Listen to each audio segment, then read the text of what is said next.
All right, welcome to the first official game of dice baseball game.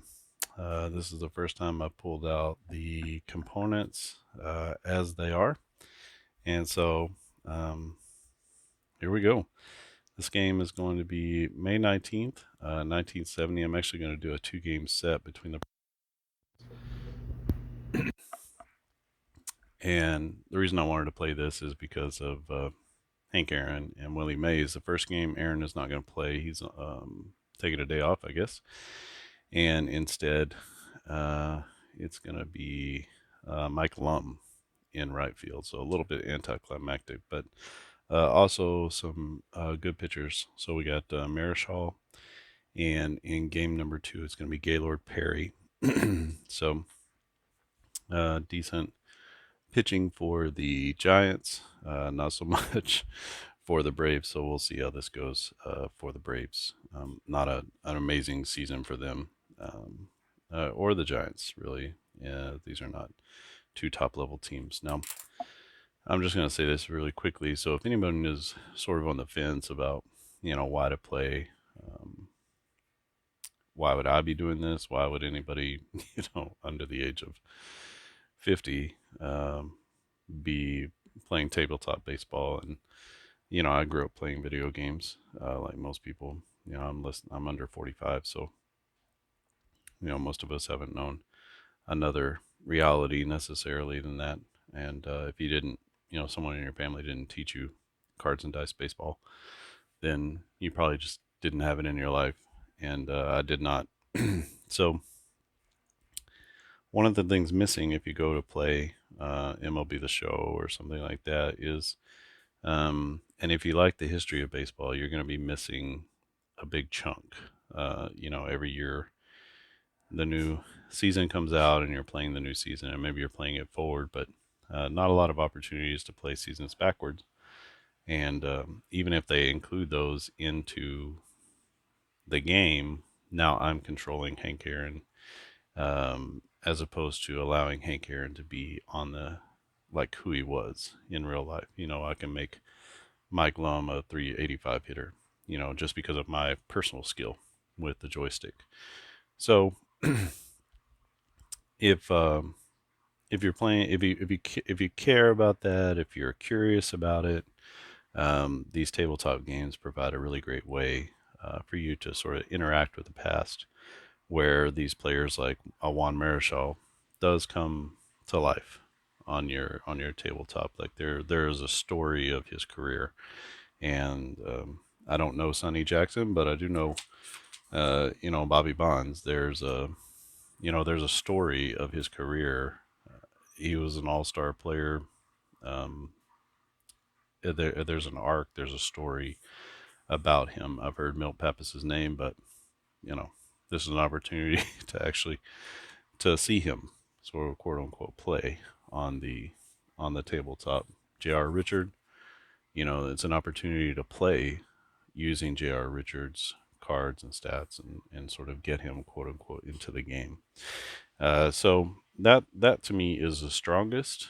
Um, that's the strongest argument for cards and dice. There's also the added bonus of, aside from the phone I'm using to record this, there's no technology here on the table.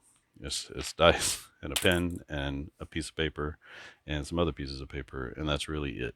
So it's very low tech. If you're on a computer all week like I am, it's kind of nice to just be able to interact with something physical and touch it. Rolling the dice, there's something to that.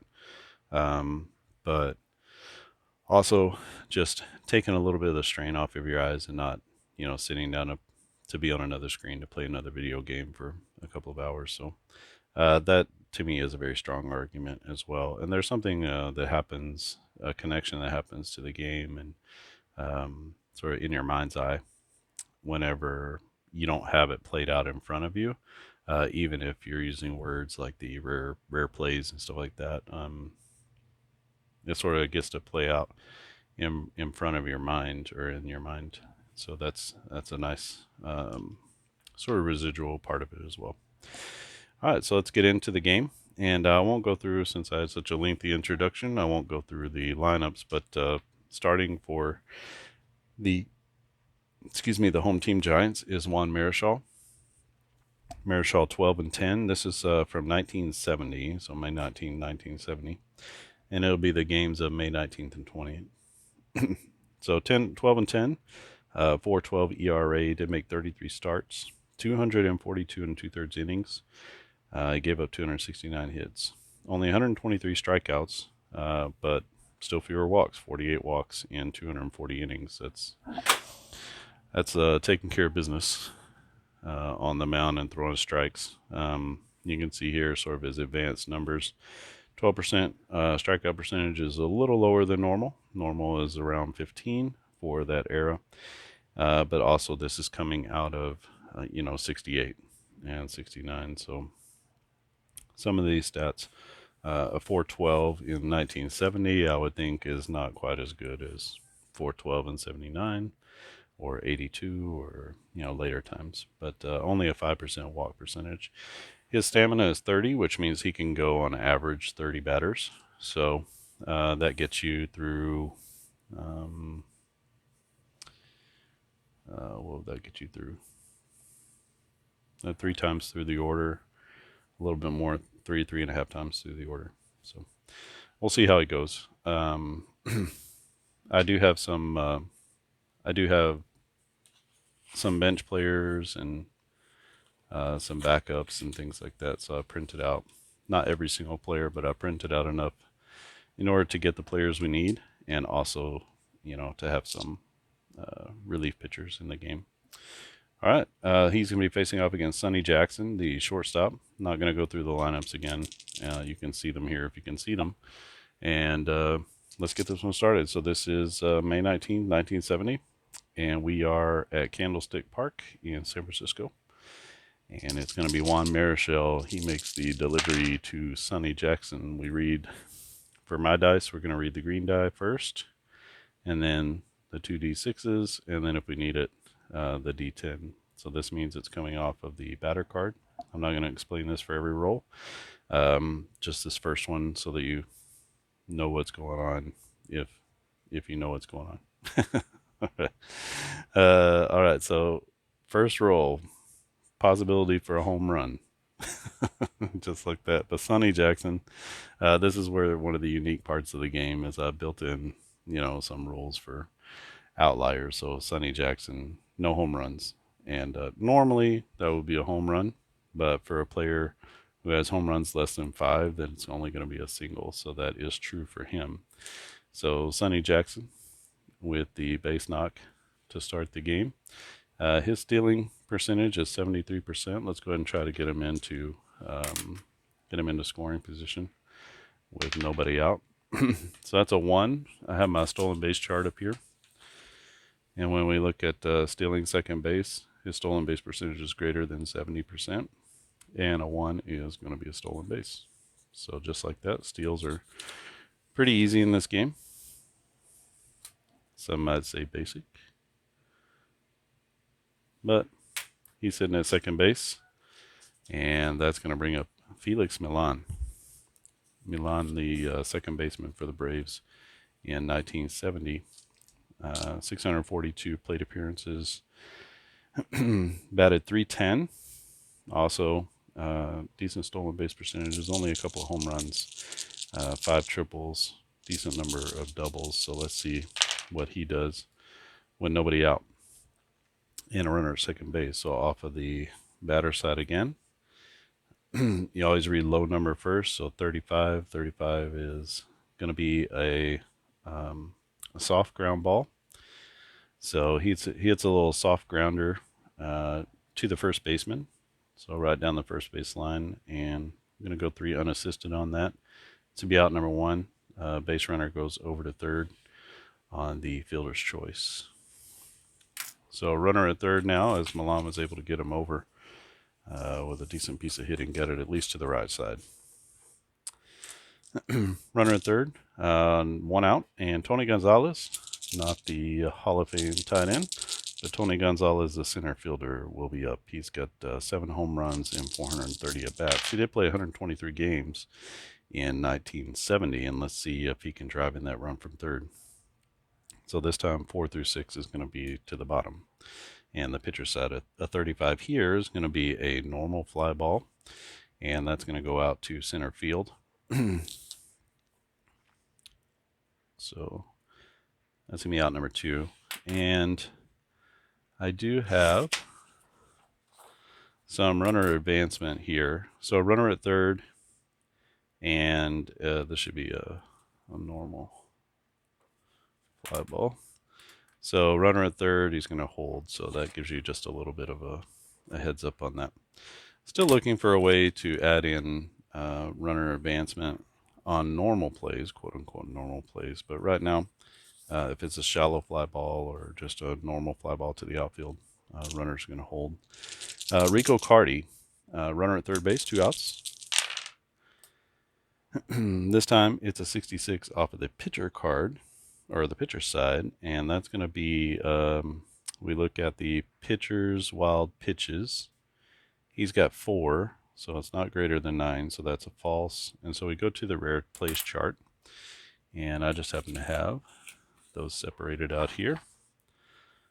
So this is going to be a rare play off of the pitcher side, and we can see here these are the pitcher outcomes. That's where you go to. So we're going to roll our die. We got a 3. A 3, it says hit to second base, toss to the shortstop. He drops the ball. Is the runner out at second?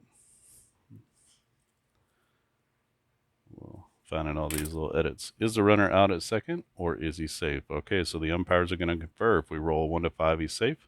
6 to 10, he's out with a fielder's choice. And is the run going to score or not? This is a big decision from the umpires. 1 to 5, he's safe. So they call him safe at second base as the umpires get together on that difficult play. And that means that the run is going to score from third, and Atlanta strikes first. So what was that? It's a hit to second base. It's a toss to the shortstop. So we'll go 6-4 on the fielder's choice. I think that's how you would score it, 6-4. Okay, so Atlanta takes a 1-0 lead on the controversial play at second base, as it was Hal Lanier couldn't hold on to the feed from Ron Hunt. All right, so 2 down, runner at first base, and Orlando Cepeda, playing first base in this season, is up to bat. 35 is going to be a little soft grounder, and that's going to be a 10. So for me, a 0 is a 10. And that's going to send us over to the rare play chart for the soft grounders. And let's see what happens over there. Okay, we got part of them here. Let's see if it rolls over into that. So a 2 is going to be a tapper down the first baseline. First baseman picks it up and tags the batter. And that's going to be out number 3 as we go 3 unassisted again. And that's going to be the 3rd out of the inning. We'll put that like that. And just like that, the Braves take a 1-0 lead. Kind of a fluky play at second base, but they'll take it. And Cepeda taps out down the first baseline as the first baseman, who is that? First baseman is Willie McCovey. McCovey is the one who reaches out and tags him for the out. All right, out of the dugout come the Atlanta Braves. It's going to be Milt Pappas taking the bump for the Braves. He'll be facing off against Barry Bonds. I'm going to do that a lot of times. Bobby Bonds, Ron Hunt, and Willie Mays. Willie Mays in this game. So Willie McCovey and Mays playing together in this 1970 season. And they come out, they're down a run already. So this is going to be a 23. 23 is going to be a strikeout. And that will be a strikeout swinging as Pappas gets Bobby Bonds with a K. Ron Hunt stands in for his first at bat. Hunt on the 1970 season, 367 at bats, 6 homers, 41 RBIs, 281 average. So decent season for him. So we got a 15. 15 is if it's so this comes down to the pitcher side, right? So if we come down here, so now we're looking off of here. So if his K percentage is greater than 25, which it's not, I don't know how many people are going to have that, but it is going to happen sometimes. If it's not greater than 25, then it's going to be a walk. So that's going to be a walk to. Oh. That's going to be a walk to Ron Hunt. Brings up Willie McCovey. Haven't scored a baseball game in a few weeks here.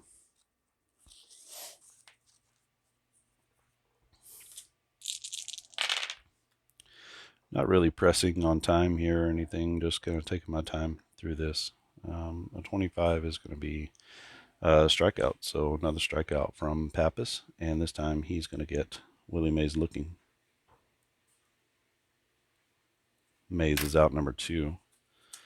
Mays with the 16% strikeout rate that year, struck out 90 times in 566 appearances. So. All right, Pappas has 2 down with 1 on, and it's Willie McCovey to the plate. McCovey with a monster year. 39 home runs, 126 RBIs, batted 289, 137 walks. So just on base all the time. 46 is going to be a grounder. The asterisk means that it would have been an automatic double play had the conditions existed for that, but they don't, and so that's going to be a low grounder back to the pitcher, and we're going to go 1-3 on the putout as Pappas takes care of McCovey for out number 3, and we're going to head to the top of the second inning. It's going to be 1-0 Braves. As Pappas comes down and shuts down the top of the Giants order in the top of the bottom of the first. Doing this a little different. Maybe I can get all these together. What do we think? Think we can do that? Does that get everybody onto the screen? That would make it so much easier if I didn't have to switch those out all the time. All right. There's a glossary under here. I don't really need that, but feel free to use that. I think it makes some sense. So should be able to get the hang of things pretty quickly. Top of the second is going to be Mike Lum, Clete Boyer, and Bob Didier for Atlanta. They're facing off against Juan Marichal. Marichal gave up 1 run in the first inning. This is going to be Lum. So that's an 11. Are his triples greater than 2? His triples are not greater than 2, so that's going to be a base hit for Lum as he starts off the second with a knock. Lum's stolen base percentage is 60%. Doesn't run a lot. Only 5 total chances, so we'll keep him at first. It's going to be Clete Boyer.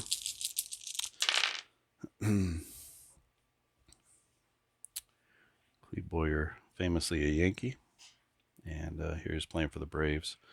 So this is going to be a 36. 36 is his average greater than 299? It is not. It's 246. So that's going to be a hard ground ball. Now, hard ground ball, and that's going to go to the first baseman. A hard ground ball is an automatic double play when the conditions exist. So we're going to go. That's 1 out. And we're going to say 363 on the double play. So Clete Boyer is doubled up as he hits a scorcher, but right to the first baseman McCovey. McCovey turns, fires to second, and then back to first for the second out. That brings up Bob Didier. Didier, the catcher, switch hitting catcher, and he is batted 149 on the season. Not a lot of offense coming out of here. We got a 12. Is his walk percentage less than 5%? It is not. So that's going to be a walk to the catcher. So not necessarily the guy you want to be putting on. The guy with a 149 batting average. That'll bring up Milt Pappas, the batter. I mean, of course he's the batter. He's the pitcher. You can see that pitchers are carded. He only had 10 plate appearances. He 3 strikeouts and 10 plate appearances. So let's see how he does here. 45 is going to be a fly ball.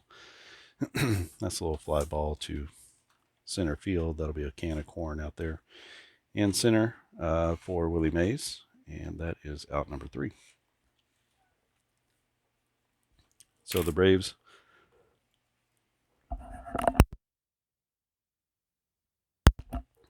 hit into the double play.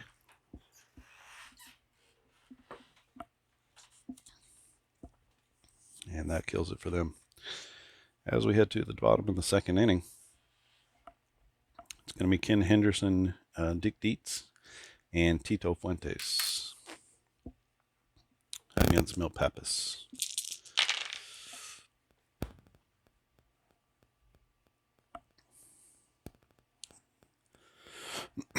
Excuse me. Ken Henderson with a little shallow fly ball out to short right field. Second baseman is going to drift out, and he's going to make a play on that pop out, and that's going to be out number 1. As Henderson got jammed a little bit on that one. Brings up Dick Dietz. Dietz, the catcher. Batted .300 for the season. 22 home runs, 107 RBIs, so really nice season for him. It's going to be a 25. 25 is, you can see there's an asterisk here on a shallow fly ball. That means it's a line drive, so it's going to be a line drive to the first baseman. So it turns on it. Actually, he rips it down the line to first, so it's going to be a liner to 3, and that'll be out number 2. Dick Dietz hits it hard, but right at the first baseman, Cepeda. And Cepeda makes the play at first. Tito Fuentes, he is the third baseman in this game. He'll be facing off against Pappas. Pappas pitching well so far. He's allowed 1 base runner. And this is going to be a 16. A 16, if his hits are greater than 149, it's a single. His hits are not more than 149, so instead that's going to be a ground ball to the second baseman. And the second baseman gets it over to first. Cepeda squeezes it for the out. Who is that? That's Felix Milan at second, who makes the throw to first. 3 down. Go the Braves, 3 up, 3 down. And we head to the Atlanta third. And it's going to be back to the top of the order with Sonny Jackson against Juan Marichal. The Braves are up 1-0 in this one. We have 25, another line drive. This time to 2. That's not to the it's not to the catcher. It's going to be to the shortstop. So a little liner to the shortstop from Sonny Jackson as he tries to pop one the other way. And so we're going to go L6 on that, and that is out number 1. As Hal Lanier makes the play on that line drive. Felix Milan. Milan is 0 for 1. He grounded out to McCovey at first in his first at bat. This is going to be a foul out. The foul out goes behind home plate, and the catcher throws off his mask, and he's got that for out number 2. As the catcher Dietz makes the play. 2 down, and that brings up Tony Gonzalez, playing center field in this game. He actually hit it out to the center fielder. His first at bat. This time is his walk percentage less than 5%? It is not. It's 9%, so that's going to be a walk. 2-out walk for Gonzalez, and he is at first base with he's at first base with 2 outs. Brings up Rico Carty. Rico Carty grounded out to shortstop in his last at bat. He was the reason. I guess we should give him an RBI there, right? So he was the reason for that play. Here's going to be a 25, and that is another line drive. This time it's a rare play line drive. So let's see here. It's a 10. Let's check out our rare play liners.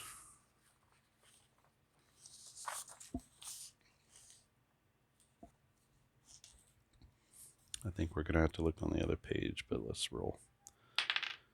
It's a 5. And we have our rare play liners. Pop up to short right. The right fielder and the second baseman collide. Second baseman does make the catch, so that's going to be the third out of the inning. So that's Ron Hunt making the catch. So it's going to be a, we're going to call that P4 for the third out of the inning. Now the right fielder is injured for the rest of the game, and all runners hold. That's Bobby Bonds as he is taken out for the game. The injuries so far in this game are only one game, so whatever game they're in, and then they're back into it after that. But if you wanted to try to create some sort of injury chart that you can roll against and say, okay, is this a long-term injury or short-term or whatever, feel free to do that. I'm not going to play any injuries. I'm just going to keep Bobby Bonds in the game. So that's 3 outs, and nobody scores in that inning or the top half of the third. So Rico Carty pops out for out number 3, and Marichal gets out of that one without having given up any runs. And we're going to head to the bottom of the third inning. It's going to be Hal Lanier, the pitcher spot, Marichal, and then back to the top. Excuse me, with Bobby Bonds. Got a 34. 34 is going to be a ground ball right back to the pitcher. Pitcher makes the play, Pappas to first, and that's going to be out number 1 as Lanier grounds out right back to the pitcher. Brings up Juan Marichal. Marichal, 93 plate appearances. He had 059. Let's see how he fares here. 46 is going to be a deep fly ball. He gets a hold of that one, but he hits it out to the right fielder, and short of the track, he makes the catch in right field. It's going to be Mike Lum out there playing in place of Hank Aaron in this game. That brings up Bobby Bonds. Bonds is 0 for 1. He struck out in his first at bat. Here's a 56. 56 is going to be a little fly ball out to center field. Should be a can of corn for the center fielder Gonzalez, and it is. And that's going to be 3 up, 3 down. So Pappas cruising so far. You can see that Pappas was mostly a reliever. The way I figure that is if you have at least 50% of your games pitched as starts, then you get a starting pitcher label. Otherwise, you're going to get a relief pitcher label. So this is obviously with 3 starts in 1970, one of the few that he actually made. So we head to the top of the 4th inning. It's going to be Atlanta up 1-0. Juan Marichal still pitching. He's going to be facing off against Cepeda, Mike Lum, and Clete Boyer. Here's a 2-4. 2-4, that's a deep fly ball, and that's going to be hit out way out to right. It will stay in the ballpark as the right fielder, Bobby Bonds, goes straight back on it, and he makes the play short of the track, and that's going to be out number 1. Orlando Cepeda gave that one a little oppo ride, but Bonds makes the play for the first out of the inning. Mike Lum single in his last at bat and was on base when got doubled up. 46 is going to be a ground ball with an asterisk, so normally that's a double play, but here that's just going to be a ground ball to the first baseman. Sorry, I should go 3-1 on that. And that's going to be out number 2. So Lum grounds out to McCovey at first. McCovey makes a nice play. Gets it over to the pitcher covering, and that's going to be out number 2. Clete Boyer Boyer, his first time up, grounded into double play to first base. 36 is going to be a hard grounder again to first base as he gets a hold of it, but McCovey's there, knocks it down, sprints over to the bag, and that's going to be out number 3. 3-0-3 down go the Braves in the 4th inning. Marichal settling in a little bit. Well pitched ball game so far. And in the bottom of the 4th inning, it's going to be Ron Hunt, Willie Mays, and Willie McCovey. So let's see if the middle of the San Francisco order can make some noise. 24, that's going to be a single right off of the pitcher. So going to first base is Ron Hunt with his first hit of the game. He's been on base both times. Only a 33% stolen base percentage. He only ran 3 times in 1970, so not a huge threat. Not sure you want to run too much in front of Willie Mays. Mays, 478 at bats, 28 home runs, 83 RBIs in 1970. Pretty good for someone closing in on the twilight of his career.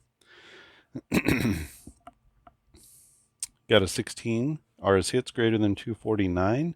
They are not. Oh, I'm sorry. That goes to the pitcher. Definitely not. He didn't pitch enough. And so that's going to be a strikeout for Willie Mays. That'll be a strikeout looking, as Mays has struck out twice, both of the looking variety.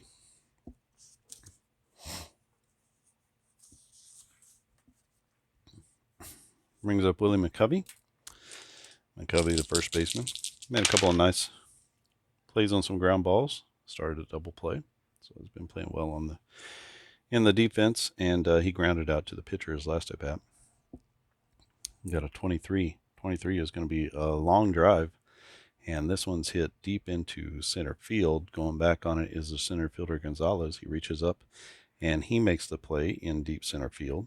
That's going to hold the runner here. If it was to left field, then you could advance, but as it is in center field, there's no advance. So the runner stays at first base. Willie McCovey gives it a ride, but can't drive it over the wall. Ken Henderson, left fielder, switching left fielder, batting left-handed against Milt Pappas. Last time up, he was jammed and popped it out to second base this time. We've got a 22. Are his doubles greater than 29? They are greater than 29. So instead of a single, that's going to turn into a double. And you get 2 here, and then always give everybody 1 extra base for 2 outs. So he's going to drive in that run that scores the man from first base. So Hunt comes in on that double from Ken Henderson, and that that ties the ball game at 1. Give him his RBI. All right, so Pappas, let's see if he can get this third out or not. He's facing Dick Dietz. Dietz with 22 home runs and 107 RBIs in 1970. Here is a 25. That's going to be a liner, and that's a little line drive to the first baseman. Not hit very hard. And the first baseman is Cepeda. He'll make the play for out number 3.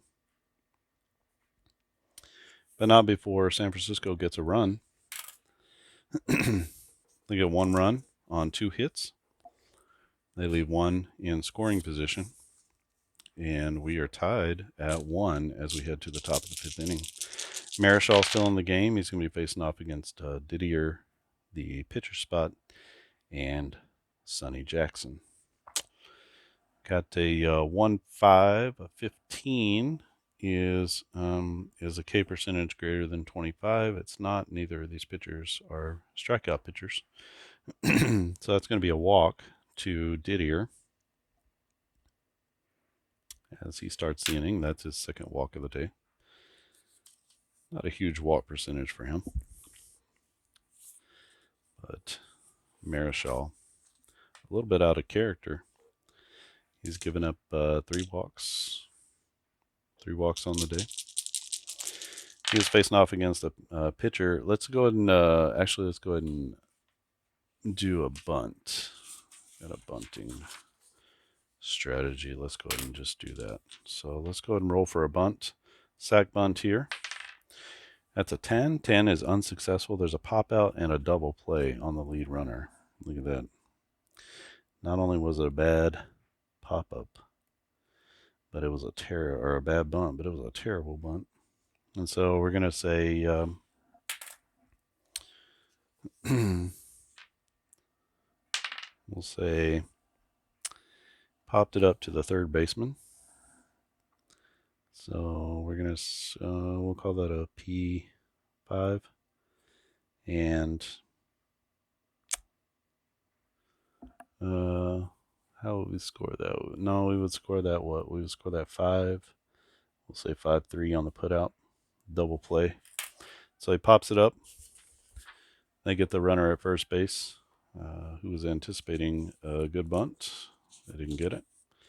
And Pappas hurts himself there. Brings up Sonny Jackson, 2 down, nobody on. 24 is going to be a deep drive, and this is going to be a rare play. So let's see what we got for a deep fly ball. Could be something very interesting. Sonny Jackson hits one deep. Okay.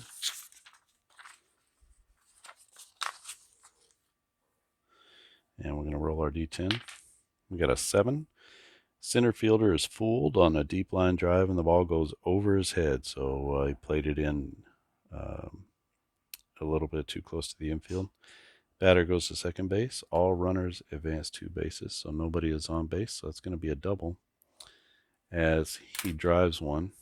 Jackson drives one over the head of Willie Mays, who misjudged it out there. And don't see that happen too often. That's going to bring up Felix Milan. Milan 0 for 2. He's grounded out. He's fouled out. And he has a chance to drive in the go-ahead run here. Milan a 310 average. A couple home runs, 37 RBIs in 1970. What do we got? We got a, sorry, that's off of the screen, probably a 45. And a 45 is going to be a fly ball that goes out to center field, left center field. And it's going to be a can of corn for Mays as he makes the third out here. So no harm, no foul on that misplay in center field. The Braves go down. Don't capitalize on the Willie Mays mistake. And we're still tied at 1. So well pitched game so far between Marichal and Milt Pappas. We got Fuentes, Lanier, and Marichal coming up.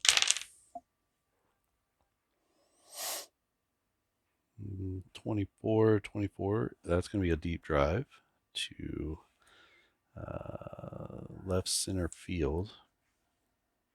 Going back on it is the center fielder Gonzalez, and he'll make the play in the gap in left center field.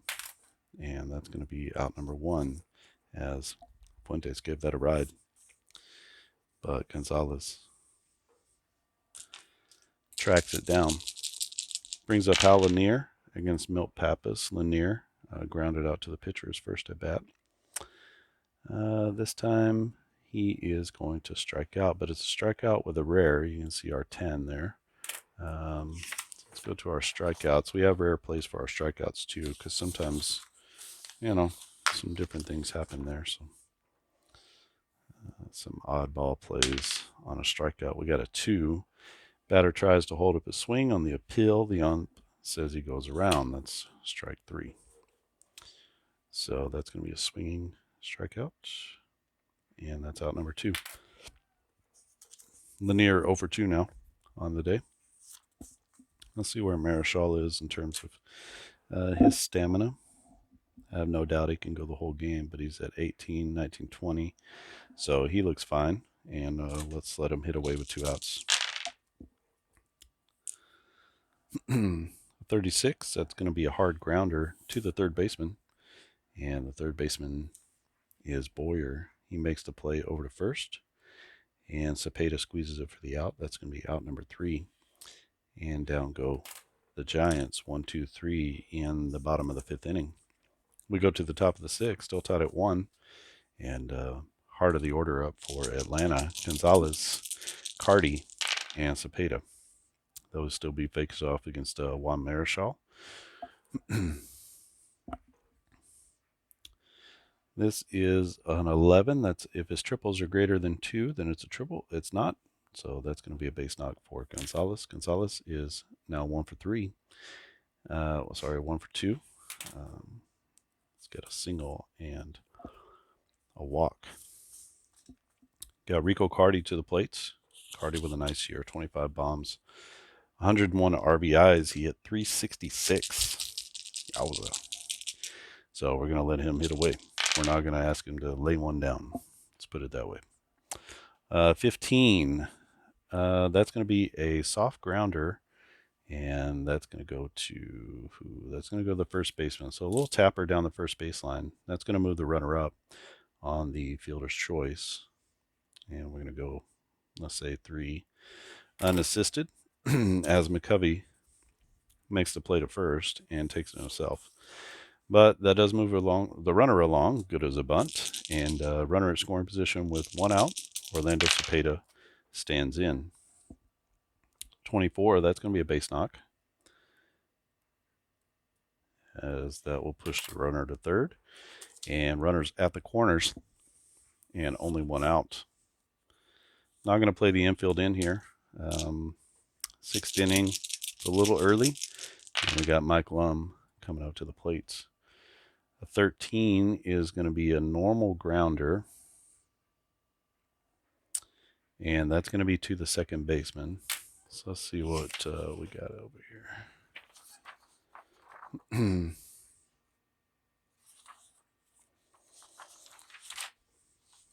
So for runner advancement, runners at the corners and a normal grounder. It's a fielder's choice and out at second base. So that's going to be not turning 2, but that's the play at second. That's going to score the run from third. So we're going to say fielder's choice. We're going to go 4, 4, 6 on the put out. So that's out number 2. They concede the run, and we get an RBI here. So Mike Lum makes contact. They can't turn 2, and that run comes in on the fielder's choice. The Braves take a 2-1 lead here in the top of the 6th inning. Trying to just manufacture some runs. They don't have a lot of pop necessarily, don't have a lot of scoring going on in their lineup, and so they're just trying to manufacture some runs if they can. Here's a 25 off the pitcher side is going to be a strikeout, and Marichal comes back and gets Clete Boyer looking. That's going to be out number 3. But the Braves do get 1. They take the 2-1 lead, and we head to the bottom of the 6th inning. Be the top of the order coming up for the Giants. It's going to be Bonds, Ron Hunt, and Willie Mays, the great one. Still facing off against Milt Pappas. Pappas is at only 18 batters, can go 15, so maybe this would be his last inning. If we can get him through here, then we can pinch hit for him in the next inning. So 24 is going to be a base knock, and of course the Giants may not be ready to do that. Bobby Bonds, let's go ahead and take off second for second with him. It's a 1. He's definitely safe. So stolen base for Bonds. He's going to be at second base. Also have stealing charts for stealing third base and home plate if you're ever feeling lucky. So Ron Hunt to bat. He is 1 for 1. He's got a single and a walk. Runs, 1 run scored. 12 is going to be a line drive. That's a little liner to third base. Runner's going to hold at second base. So hits it off his thumbs to third. Third baseman is Boyer. He makes the catch, fakes like he's going to throw to second. Bonds gets back, scrambles back safely. We got a 10 here, so that could be a rare play. 26. 26 is going to be a K. And we got a rare play on a strikeout. And let's see, this could be a wild pitch. It could be any number of things. Got a 7. 7, a wild pitch on strike 3. The catcher throws wildly to first, and the batter advances to second. All runners go up 2 bases. So that means that the run is going to score from second base. Bonds comes in on the E2. And we're going to go to second. So this is going to be a wild pitch. So we're going to call that a strikeout. And probably swing. A wild pitch on strike 3. The catcher throws wildly to first base. So he goes to second on the E2. So crazy play is going to tie the ball game at 2 apiece, with only 1 out and a runner still in scoring position. It's going to be Willie McCovey to the plates. So Mays, with the hat trick, is standing at second base. McCovey looking to drive him in. 46 is going to be a deep fly ball that goes to right field. So McCovey gets a hold of it, drives it deep to right field, and that sends back the right fielder Lum. And Lum makes the catch at the track. That's going to move up.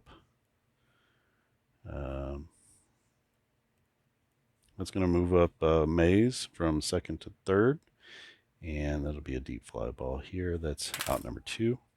So runner at third base now. Error scores him. Wild pitch scores him. And let's see what happens. San Francisco looking to edge in front in this one. A 24. 24 is going to be a deep drive, and that goes all the way out to center field. Center fielder going back on it is Tony Gonzalez, and he reaches up and makes the play for out number 3.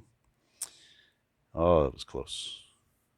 As the Giants do tie it up, as they come back with 1 in the bottom of the 6th, and Henderson almost gave them the lead. So go to the top of the 7th, tied at 2. We're going to have a pinch hitter here for Pappas, but let's see if Marichal can stick with it. He's at 18, 21 to 23. So still pitching very well, and let's see if he can hold down the fort here. It's going to be a 34. 34, if the pitcher's batting average is 299 or more, it's a single. Batting average is 277, so that's going to be a strikeout instead, as he gets Bob Didier with the K, and that's going to be a strikeout looking. Out number 1. All right, we need a pinch hitter, so we're going to remove Pappas from the game. I think it's an appropriate time to bring the Hammer off the bench. So we're just going to go ahead and do that here in the 7th inning.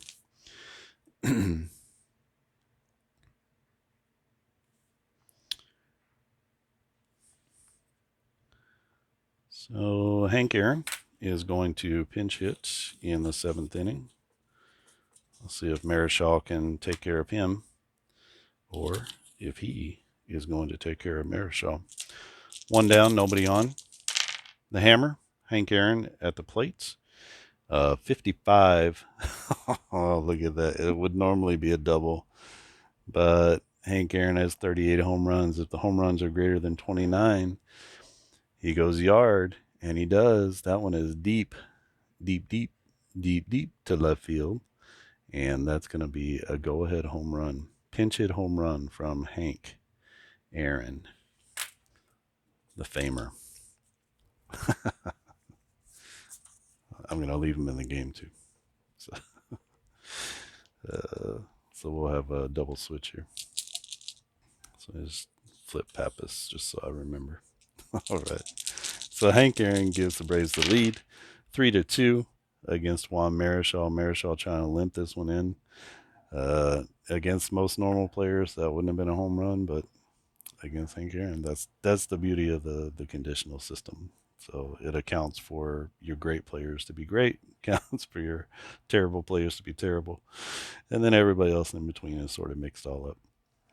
All right, so 16. 16 is if the hits are greater than 249, which they are, then that's going to be a base knock. So Sonny Jackson on again. He's on for the third time. He is 3 for 4.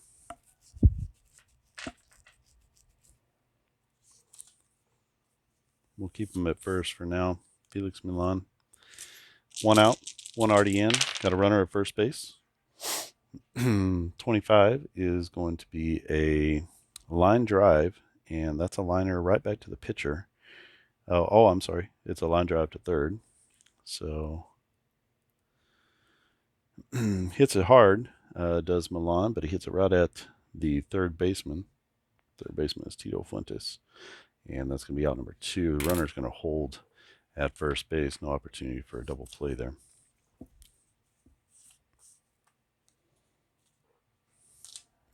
Tony Gonzalez stands in. Gonzalez is 1 for 3, or sorry, 1 for 2 with a walk and a run scored. 16 are his greats, or are his hits greater than 149? They're not. So he is going to ground out to third base. So the third baseman, Fuentes, over to first, and that's going to be out number 3. But the hammer, Hank Aaron, comes in off the bench and puts the Braves ahead 3-2. Got to get a new pitcher in here. And let's go with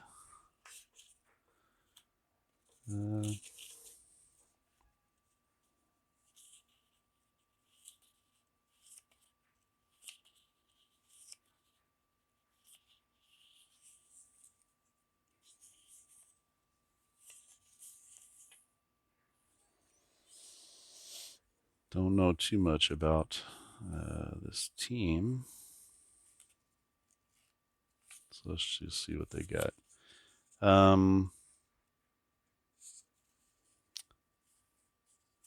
Hoyt Wilhelm was the closer. He averages 7 batters per outing. And I can see why. They don't have very much in the bullpen here. So, not those guys. Okay, let's go with this guy. Bob Pretty. He is so pretty.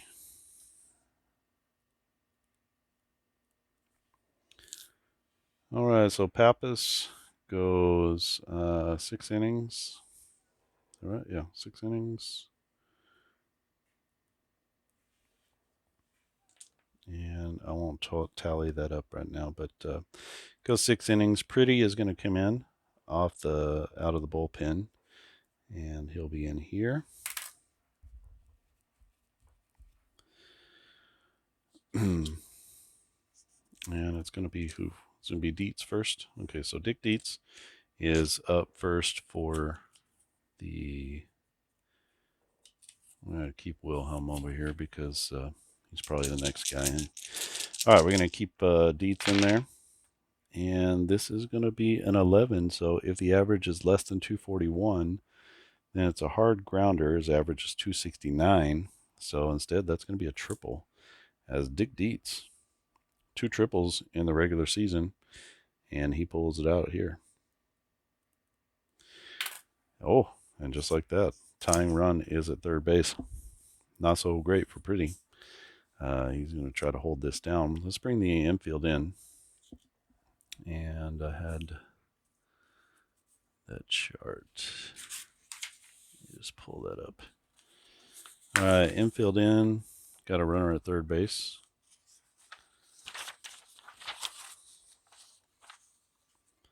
And when you pull the infield in, you just roll right off of this chart. So runner at third base, and this is what we got here. A 5, ground out to first, runner at third holds.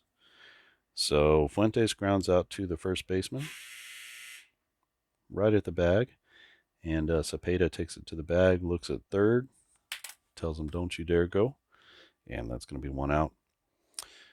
Brings up Hal Lanier. There's a 10. There's an error on the fielder. The runner on third scores, and the batter is safe at first. So let's just call that an error on the second baseman. So we're going to say E4, and that is going to be not an RBI, but it does count as a run. So on the E4, the run from third comes in, and that changes the face of the ball game, as Pretty can hold the lead that was given to them briefly by Hammer and Hank Aaron.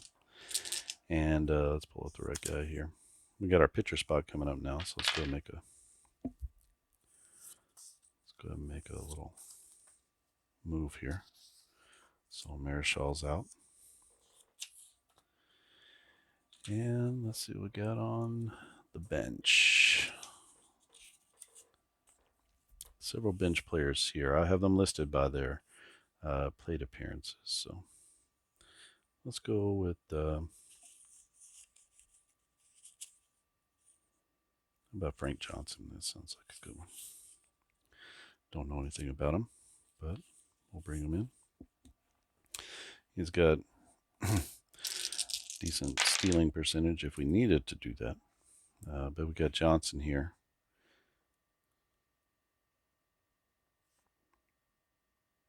Pinch hitter in the 7th inning. Okay. So that's going to be a 35. 35 is going to be a soft grounder to the pitcher. So hit right back to the pitcher. And what that's going to be is a play to first base. The only play is to first base. It was a little tapper out in front of the mound. So we're going to go 1-3 on that. And I do have that in the, where is it at? I have the runner advancement charts, and you can see it on the runner advancement chart. But any soft grounder is the only play is to first base. It's like a little fielder's choice. So I'm going to go to second base on that. So to second base goes Hal Lanier. Frank Johnson comes in. It's a little tapper back to the pitcher. Pitcher is Pretty, who makes the play to first. And 2 down now. 1 run in, and it is Bobby Bonds. A 24 is going to be a deep drive, and that one goes out to right field. Going back on it is the right fielder, Lum. I told you I was going to keep Aaron in there, but I never made that switch. So Lum is still in the game, and that's going to be a fly out to the right fielder at the warning track as Bonds hit it as far as he could in that at bat, and it didn't get out. So we head to the top of the 8th inning, tied at 3, and we need a new pitcher here. So let's bring in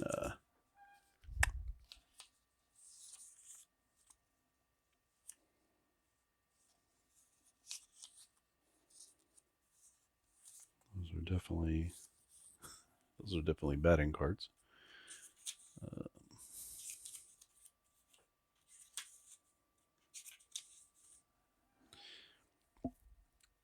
And let's see what we got here. 7.01 ERA. No, thank you.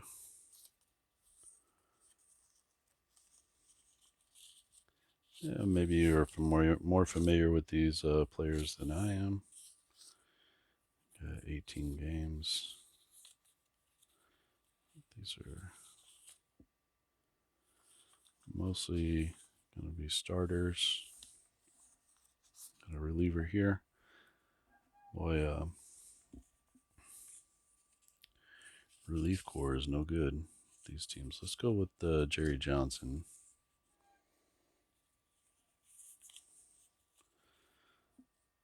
half brother of Jimmy Johnson. No, I don't know that. All right. So Johnson is going to come in for Juan Marichal. Marichal goes 7 innings. And we're going to get a new pitcher here. All right, so he'll face off against Rico Carty, Orlando Cepeda, and Mike Lum. Tie ball game, top of the 8th inning. It's been a good one. And some interesting happenstances in this one. This is going to be a strikeout. As Carty goes down swinging, can't catch up to that curveball. And that's going to be out number 1. Orlando Cepeda to the plate. Cepeda is 1 for 3. He had a single in his last at bat. 35, that's going to be a fly ball that goes to left field, straightaway left. This will be a can of corn out there for Ken Henderson. And that goes to 7, not 8, and that's out number 2. 2 quick ones for Jerry Johnson, the reliever for the Giants. Johnson with a 4.27 ERA in 33 appearances, 65 innings. But he hasn't faced Mike Lum today. So Mike Lum, if his hits are less than 120, which they are, then that's going to be a hard ground ball instead of a single. So it's going to be a hard grounder to 8, which is a hard grounder to second base. And at second base is Ron Hunt. Nice pick there. And over to Willie McCovey for out number 3, 3 up, 3 down. Go the Braves. They needed offense and got nothing from the heart of their order. And that's going to bring up the top of the order for the Giants. And let's go ahead and get Hoyt Wilhelm into the game. That was my plan. Got 1 here. Pretty goes 1. Basically, it's Wilhelm's the rest of the way. And so let's see how it goes. If we need to get a run, maybe we'll pinch it for him. We'll see. A 35, he's going to be facing off against Ron Hunt. Hunt is 1 for 2. He lined out to third in his last at bat. Here's a 35. That's going to be a little soft grounder to the third baseman. Coming in hard is the third baseman Boyer. He picks it up with 1 hand, fires to first, and gets the out. 1 out. Brings up Willie Mays. The great Willie Mays. Here's a 12. If his walk percentage is less than 5, which it's not, then that's going to be a walk. So Mays gets on. Finally does not strike out for the first time. Let's go ahead and send Willie Mays. He's going to try to get himself in scoring position. Not quite the threat that he was in earlier years, but still stole 5 out of 5 bases. And that puts him in the 70+% category. So a 7 is going to be an out. So he gets caught stealing, and that's going to be out number 2. So Willie Mays trying to make something happen in front of Willie McCovey. Try to get himself in scoring position. Instead, we got 2 outs. Willie McCovey at the plate. That's going to be a 56. That's going to be a fly ball out to right field. And he's had a couple of those. Just getting under him a little bit. And that's going to be out number 3. So 3 up, 3 down. Go the Giants. So nice job there by Wilhelm coming in against the heart of the order in the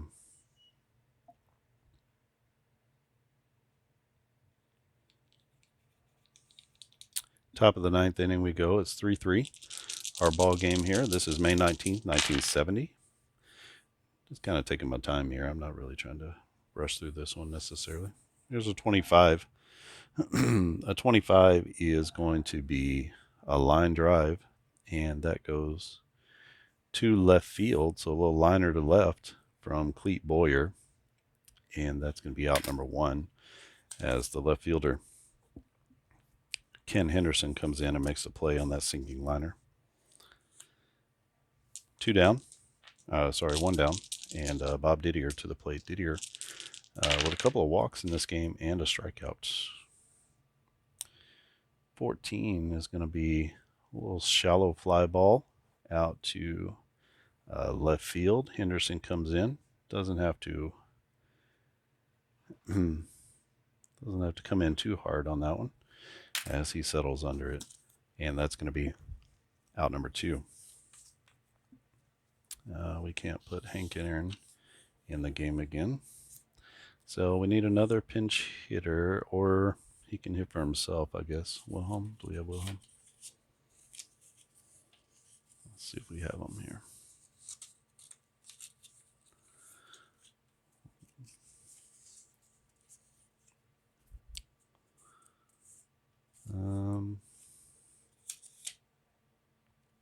There. Gotta find the batters, right? So let's see if we have Wilhelm in here. I bet we do.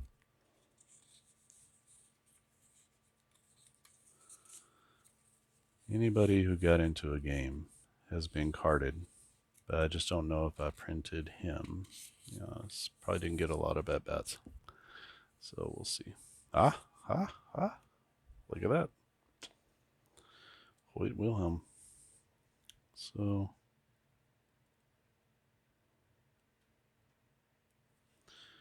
in the I guess he came in the 8th.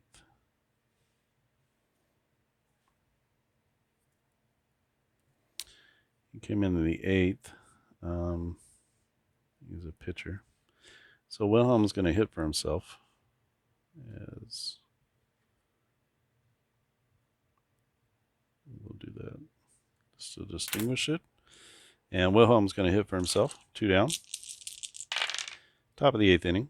Tie ball game. And we got a 16 from the top side. That's going to be definitely not a single. So that's going to be a ground ball to the first baseman. McCovey picks it up, and he'll toss it to first for out number 3. Down go the Braves in the top of the 9th. Nice job by Jerry Johnson. And he'll be facing off against Henderson. Wilhelm will be facing off against Henderson, Dietz, and Tito Fuentes. Let's see. Is this going to go extra innings? A 25. 25 is going to be a little line drive, and that goes to the second baseman. So Henderson pulls that one to second base on a line, and we're going to call that an L4, and that's going to be out number 1 as Felix Milan makes the play on that liner. And 1 down in the bottom of the 9th inning, tied at 3. Dick Dietz, 35. 35 is going to be a fly ball, but this is a rare play, so let's see what happens on this fly ball. You can see that rare there. We got a 10. Anything can happen when we've got these rare plays. So let's pull this out.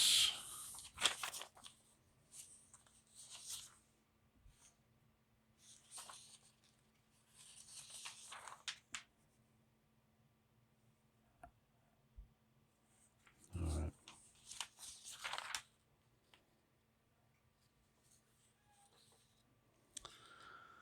So here, got a 7. Low line drive to right field. The right fielder loses the ball, and he can't catch it. The batter goes to second, and just like that, we got a runner in scoring position as he rolls up into second with a double. Right fielder lost the ball in the lights. That's Lum out there playing right. All right, 2 down. Dick Dietz at second base. Tito Fuentes to bat. Single wins it. Oh, a single doesn't win it. Double wins it. We've got a 25. 25 is going to be a line drive, and that's a liner to center field. And there to make the play is the center fielder Gonzalez. And that's going to be out number 2.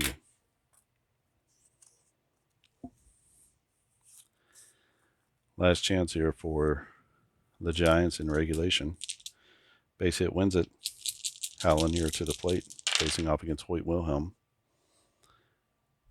A 46 is going to be a double play if there was a double play possibility, but there's not. And so that's going to be a little tapper out in front of the catcher. The catcher pounces on it, gets it over to first, and that's going to be out number 3.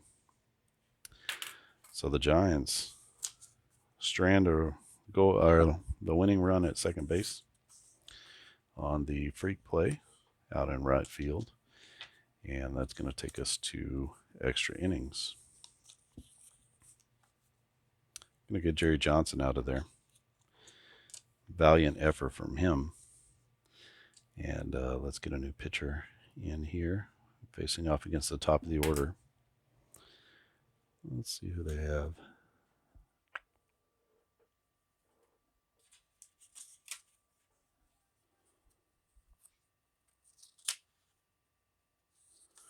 Let's bring in their closer.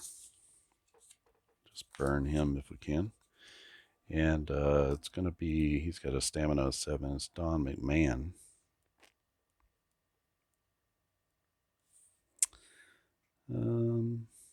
Goes 2 innings. And McMahon is going to come in to face Jackson, Milan, and Gonzalez.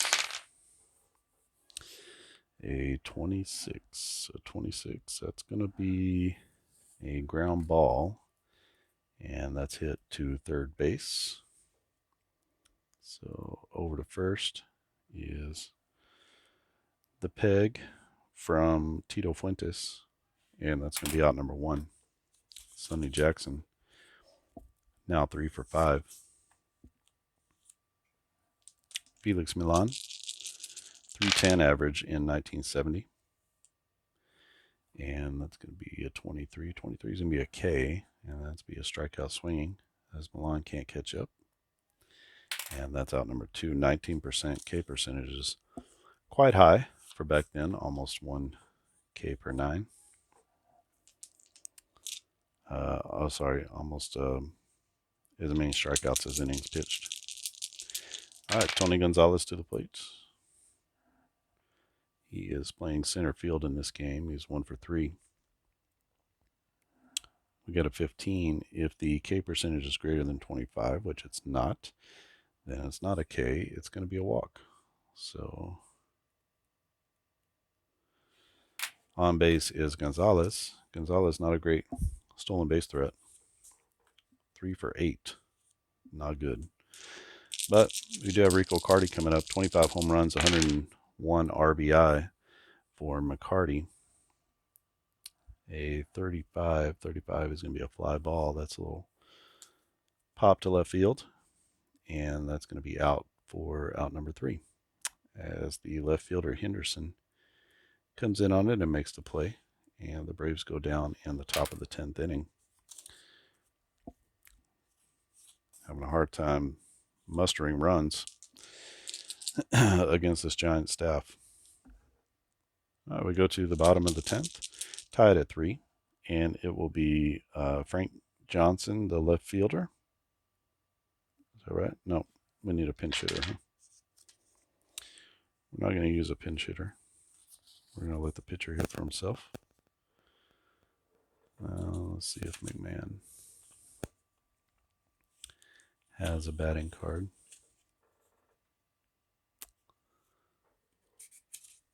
Don't know.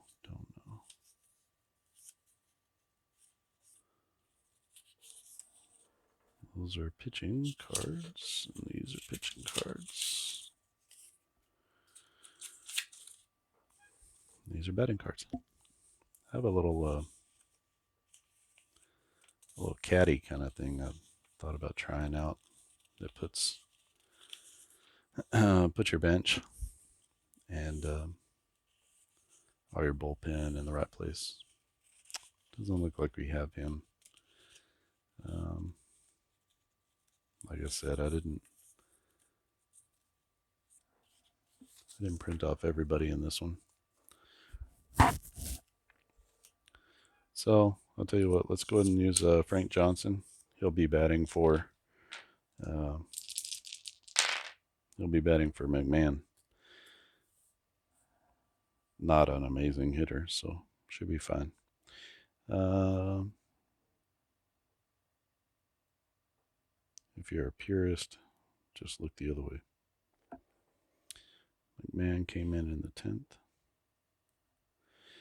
Okay, so this is going to be a pitcher. And we have a 14. 14 is going to be a fly ball. That's a fly ball out to right field. And that's going to be out number 1. And the 10th. Back to the top of the order. Bonds and Hunt. Bonds 26 home runs, 78 RBIs. In 1970, he's facing off against Wilhelm. Oh boy, we got a triple here.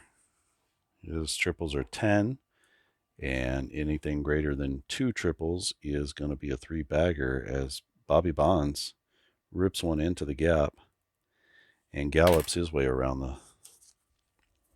the horn. He winds up sliding in safely to third. He is 2 for 5 on the day. Got 1 out, and Ron Hunt. Let's go ahead and play the infield in again. See how this goes.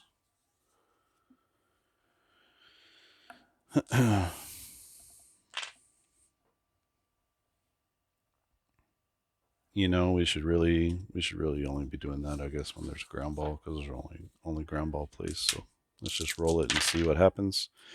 Got the infield in. This is 13. 13 is going to be a ground ball, and that goes. We got a grounder to 7, so let's roll and see what happens on that grounder. Got a 10. There's an error on the fielder. The runner on third scores, and the batter safe at home. Oh, man. And the error goes to the shortstop. Ah, my gosh. So Sonny Jackson makes the error. Run comes in from third, and he comes in on the E6. That's the game winner. And just like that, 10 innings. The Giants win this one in exciting fashion, 4-3 over the Braves. This was played May 19th, 1970. And this is being played using the game of Dice Baseball. Here's your game engine. You can see how many cards I've been flipping through. You get all these guys plus a lot more, over 1,000 individually carded players, all batters, all hitters who got into a game. You're going to get, and for right now, the introductory price is just $7 for any of these seasons. So we got 1970, 1972, 1975, and 1979. So if you're into 70s baseball, that's what we got going right now. But I'll be adding more great seasons, more decades as we go along, and maybe popping into the 60s soon. And we'll see if that's the direction going next. But I'd like to try to get every baseball season going, including dead ball. But it's going to require changing up the game engine chart a little bit to contextualize it for that particular era. So you can see here, 4-3 is our score. The Giants of 1970 walk off as Bobby Bonds comes around on the error from Sonny Jackson playing the infield in. Couldn't make the play, and the run scores from third. All right. If you have any questions or comments about the game, please zoom down in the comment section below. Taking this a little bit lower and slower this time, as the lower, slower board game channel does. But just trying to kind of savor the moment with this 70s game engine. The game typically takes, anywhere from 30 to 60 minutes, depends on how many changes you have to go through. This went into extra innings, obviously, and there were a lot of changes to be made, strategy parts, because neither team is using the DH, so we don't get to sort of rely on that. Obviously, you could, if you wanted to implement new DH rules, you could just do that as well. All right, so that is it here. You can. Oh, I'm sorry. You can get the game at thegameofdicebaseball.com. Thegameofdicebaseball.com, and pick up any of those sets. Again, just $7 gets you an entire season worth of cards. Get you the game engine chart. Get you all these charts that I've been showing you. All those charts come in the game guide. You can also make your own charts if you wanted to. It's totally legit. And it also comes with roster sheets sets, but same cards, just in a roster sheet form, which you may or may not like or want, but they're there if you want to. You're going to need 3d6 dice and 1d10 die, and that's it. It's a simple game. Flows well. It's got a lot of different parts to it. Obviously, you can see there's sort of a lot of things going on in the game, and then you get the contextualized results with the conditionals. So again, the Hank Aaron home run would have been a double by anybody with fewer home runs, but because he's a home run hitter, he gets the home run in that one. So really interesting system. Check it out.